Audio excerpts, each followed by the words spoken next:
আলহামদুলিল্লাহ, সর্বাগ্রে সর্বপ্রথম সেই মহান আল্লাহ পাকের দরবারে লাখ কোটি শুকরিয়া জ্ঞাপন করি যে মহান রব্বুল আলামিন আমাদেরকে ভালোবেসে পছন্দ করে মনোনীত করে দুনিয়ার মধ্যে সবচাইতে ভালো জায়গা, উত্তম জায়গা, শ্রেষ্ঠ জায়গা আহাব্বুল বিলাদি ইলাল্লাহি মাসাজিদুহা, দুনিয়ার মধ্যে সবচাইতে উত্তম জায়গা আল্লাহর ঘর মসজিদের মধ্যে এসে বসে কোরআন এবং হাদিস থেকে কিছু কথা বলা এবং শোনার তৌফিক দান করলেন।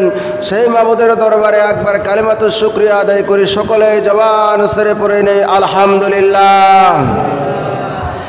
লাখ কোটি দরুদ সালাম বর্ষিত হোক আকা ইমানদার তারদার মদিনা আহমদ মুস্তাফা মুহাম্মদ মুস্তাফা, যেই নবীকে সৃষ্টি না করলে সমস্ত আসমান জমিন চন্দ্র সূর্য গাছপালা তরুলতা বৃক্ষলতা কুল কায়নাতের আল্লাহ রাব্বুল আলামিন কোনো কিছু সৃষ্টি করতেন না। সেই বিশ্ব মানবের উপরে দরুদ সালাম প্রেরণ করে সকলে মহব্বতে পড়ে নেই সাল্লাল্লাহু আলাইহি ওয়াসাল্লাম। প্রিয় সুধী সমাজ, আপনারা সকলে কেমন আছেন? সুখে দুঃখে সর্ব অবস্থায় শুকরিয়া আদায় করব কার? শুকরিয়া আদায় করলে নিয়ামতকে বাড়ায় দেন কে? আমাদের মতো অনেক মানুষ আছে যারা হাসপাতালের মধ্যে অসুস্থ অবস্থায় বিছানায় পড়ে আছে না নাই? অনেক মানুষ আছে অসুস্থ না সুস্থ, কিন্তু এত কাজের ব্যস্ততা, আজান শুনেছে কর্ণ করে প্রবেশ করেছে কিন্তু নামাজে আসার ভাগ্য হয় নাই। যেরকম ঠিক কিনা? অনেক মানুষ আছে যে তার কোনো কাজ কাম কোনো কিছুই নাই, মোবাইল নিয়ে ব্যস্ত হয়ে আছে বসে। যেরকম ঠিক কিনা? তাই আল্লাহ রাব্বুল আলামিন আপনি আমাকে ভালোবেসে পছন্দ করে আল্লাহ পাকের ঘরের মধ্যে নিয়ে এসেছেন। হাদিস শরীফের মধ্যে এসেছে মাইরিদুল্লাহু বি খায়রিন ইউফাক্কিহু ফিদ্দিন। আল্লাহ পাক যাকে ভালোবাসে পছন্দ করে সেই ব্যক্তিকে আল্লাহ পাক কোরআনের দ্বীনের জ্ঞান দান করেন। আল্লাহ রাব্বুল আলামিন নবী বিশ্বনবী জনাব মুহাম্মদুর রাসূলুল্লাহ সাল্লাল্লাহু আলাইহি সাল্লাম বলেছেন যে আল্লাহ পাক যাকে ভালোবাসেন পছন্দ করেন সেই ব্যক্তিকে আল্লাহ পাক কোরআনের জ্ঞান দ্বীনের জ্ঞান দান করেন। তাহলে আল্লাহ পাক নিশ্চয় আমাদেরকে ভালোবাসেন, এই জন্য আল্লাহ পাকের ঘরে নিয়ে এসেছেন। সর্বাগ্যেই কোরআন এবং হাদিস থেকে কিছু কথা বলা এবং শোনার তৌফিকও দান করেছেন। বিশ্বনবী জনাব মুহাম্মদুর রাসূলুল্লাহ সাল্লাল্লাহু আলাইহি সাল্লাম মসজিদে নববীর মধ্যে প্রবেশ করলেন, দেখলেন দুই দল মানুষ। কয় দল বাবা? দুই দল। এরকম দলের মধ্যে দুইটা দল হয়ে তারা কথাবার্তা বলতেছেন। নবী সাল্লাল্লাহু আলাইহি সাল্লাম জিজ্ঞাসা করলেন, তোমরা কি আলোচনা করতেছো? এক দলেরা বলল যে আমরা জিকির করতেছি আল্লাহ পাকের। আর এক দলকে জিজ্ঞাসা করলেন, তোমরা কি আলোচনা করতেছো এখানে? বলে আমরা আল্লাহ পাকের কোরআন শিখতেছি, কোরআনের জ্ঞান অর্জন করতেছি। আল্লাহর হাবিব বিশ্ব নবী জনাব মুহাম্মদুর রাসূলুল্লাহ সাল্লাল্লাহু আলাইহি সাল্লাম ওই কোরআন পড়নেওয়ালা কোরআন শিখনেওয়ালাদের কাছে বসলেন এবং বললেন, আমার আল্লাহ এখানে বসার জন্য আমাকে আদেশ করেছেন। সুবহানাল্লাহ। তো ভাইরা আমার, জ্ঞান অর্জন করা এটা দোলনা থেকে নিয়ে মৃত্যু পর্যন্ত একজন মানুষের জ্ঞান অর্জন করতে হবে। যেরকম ঠিক কিনা? আমি যদি মনে করি যে আমার জ্ঞান অর্জন করা শেষ আর লাগবে না, তাহলে সেই ব্যক্তি আর কোনো কিছু শিখতে পারবে না। একটা গিলাসের মধ্যে পানি যদি পরিপূর্ণ থাকে ওই গিলাসে কিন্তু আর পানি ধরানো যাবে না। যেরকম ঠিক কিনা? আর যদি গিলাসটা খালি থাকে তাহলে পানি ঢোকানো সম্ভব।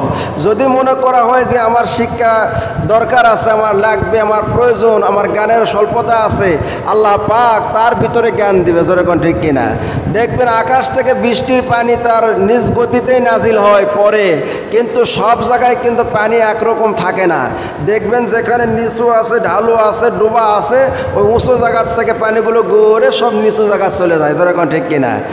আর এই জন্যই যারা জ্ঞান অর্জন করবে তাদের মন মানসিকতা থাকবে যে আমার জ্ঞান অর্জন করা লাগবে, প্রয়োজন। আর অহংকার করে হলো শয়তান। ঠিক কিনা বলেন? শয়তান বলে যে আমি তো সবচাইতে বেশি জাননেওয়ালা, আমার চাইতে জাননেওয়ালা আর কেউ নাই। এই জন্য শয়তানের জ্ঞান অর্জন করার প্রয়োজন নাই। তা আমার ভাইরা, মাহবুবে সুবহানি কুতুবে রব্বানি গাউসুল আজম আব্দুল কাদের জিলানী রহমতুল্লাহ আলাইহির কাছে একজন মানুষ আসলেন, খ্রিস্টান। কি বাবা? খ্রিস্টান। আসার পরে বলতেছেন যে তোমাদের নবীর চাইতে আমাদের নবীর দাম অনেক বেশি। কারণ খ্রিস্টানেরা ঈসা নবীকে বিশ্বাস করে। বলে তোমাদের নবী এখনও দুনিয়াতে আছেন, মদিনা মুনওয়ারায় শুয়ে আছেন, আর আল্লাহ পাক আমাদের নবীকে এত ভালোবাসেন যে আল্লাহ পাক আমাদের নবীকে আসমানে উঠায় নিছেন। কুতুবে রব্বানি মাহবুবে সুবহানি আব্দুল কাদের জিলানী কোনো কথা বললেন না।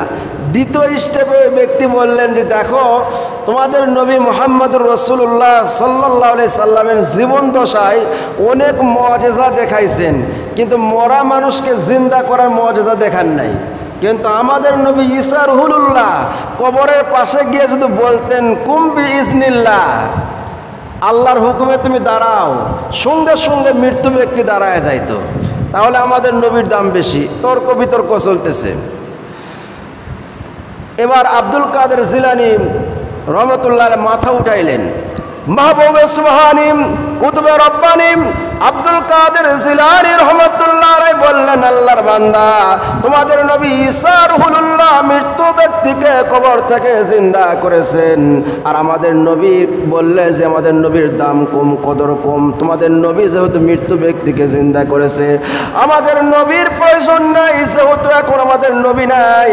নবীর উম্মত যদি এই কাজ করে তাহলে বলো তো এই কাজটা করা যাবে কিনা, তাহলে সেই নবীর দাম হবে কিনা।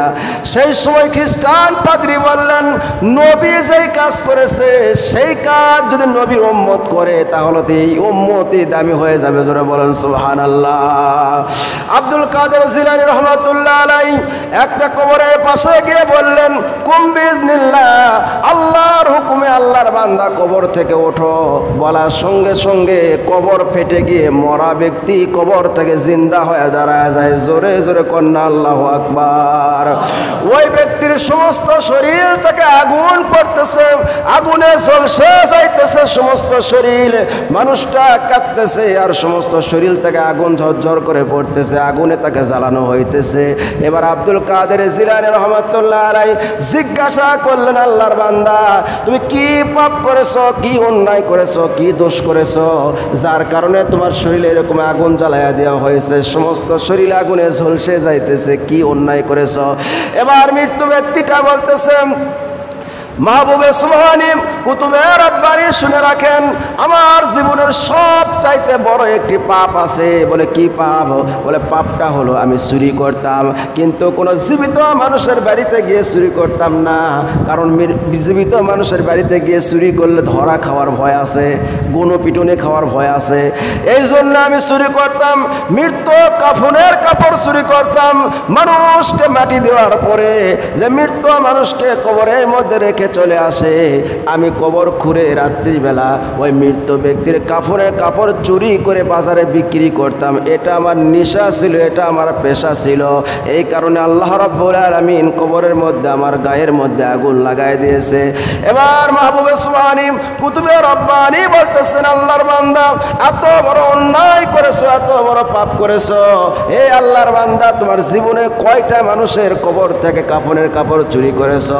এবার ওই মৃত্যু ব্যক্তি বলতেছে, একটা নয়, দুটা নয়, 1000 মানুষের কবর থেকে আমি কাফনের কাপড় চুরি করেছি। কয় হাজার বাবা? 1000। এবার আব্দুল কাদের জিলানী রহমাতুল্লাহ আলাইহি বললেন, আল্লাহর বান্দা, 1000 মানুষের কবর থেকে কাফনের কাপড় তুমি চুরি করেছো। তার মধ্যে আমি হাদিস শরীফের মধ্যে পড়েছি, মুসলমান মানুষকে যখন শোয়ানো হয় কবরের মধ্যে, ডান কাত করে তার লাশটা, তার কাঠটা এরকমভাবে কেবলা দিকে তার মুখটা দেওয়া হয়। যারা বেঈমান হবে তাদের মুখটা ঘুরে পূর্বের দিকে চলে যায়। তুমি যে 1000 মানুষের লাশের কাফনের কাপড় তুমি চুরি করেছো, বলো তো এর মধ্যে কয়টা মানুষের লাশ তার মাথাটা, তার মুখটা কেবলা দিকে পাইছিলে বলো? এবার ওই মানুষটা বলতেছে, কুতুবে সুবহানি মাহবুবে রব্বানি, আমার জীবনে 1000 মানুষের কাফনের কাপড় আমি চুরি করেছি। 1000-এর মধ্যে 999টা মানুষের লাশকে আমি পাইছি, তাদের মাথা কেবলা মুখে থাকে না। একটা মানুষ মাত্র পেয়েছি যেই মানুষের মুখটা ছিল কেবলা মুখে, আর 999টা মানুষের মুখে ছিল পূর্ব দিকে ঘুরে গেছিল। আমার মুসলমান ভাইয়েরা, জীবনের শেষ মুহূর্ত কার কি হবে আমি আপনাকে কেউ জানি না, জোরে কোন ঠিক কিনা? এই দুনিয়াতে থাকা অবস্থায় আমল করে যান, কারো উপর ভরসা করেন না যে আমি মরে যাওয়ার পরে আমার জন্য আমার ছেলে সন্তান আমল করবে, আমার জন্য আমার স্ত্রী কাঁদবে, আমার জন্য আমার মেয়ে কাঁদবে, ছেলে কাঁদবে, এদের ভরসা করে কোনো লাভ নাই। নিজে আমল করেন। তবে হ্যাঁ, কয়েকটা কাজ আছে সাদগায়ে জারিয়া, যেগুলো কাজ করে যদি আপনি দুনিয়ায় থেকে চলে যান, আল্লাহ রাব্বুল আলামিন কিয়ামত পর্যন্ত কবরের মধ্যে আপনার সওয়াব পৌঁছাইতেই থাকবে। জোরে বলুন সুবহানাল্লাহ।